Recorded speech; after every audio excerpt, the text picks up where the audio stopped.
when dependent on foreign markets. Well, a large focus of that, of course, is nuclear power. The government says the strategy will deliver the equivalent of one nuclear reactor a year instead of one a decade, as we've seen in the past.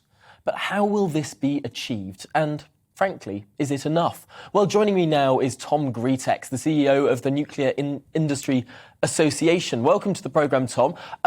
This is a bold strategy, but of course, we're not going to see any of this particularly soon. What do you make of what the government has set out this morning?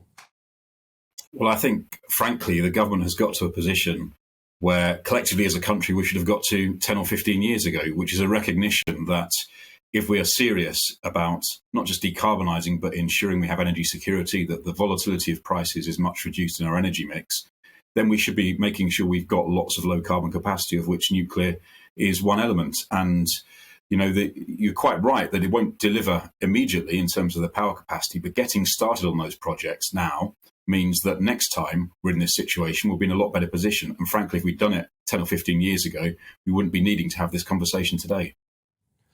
We're seeing a difference in the strategy between the large-scale sort of Hinkley Point C style reactors and plants versus what are called small modular reactors, which may well be able to get generating in pretty fast order compared to the longer timescales for larger stations.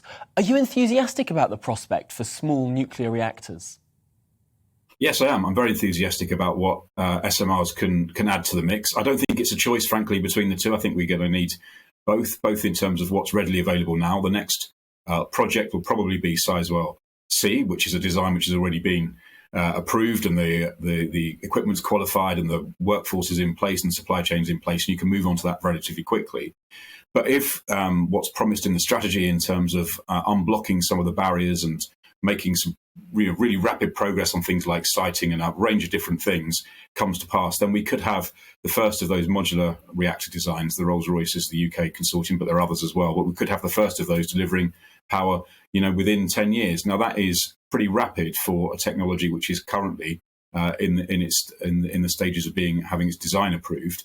But it needs what's pointed to in that strategy, real action and focus and urgency on getting all the things that go around enabling those developments to happen unblocked and moving more quickly than we have done in the past.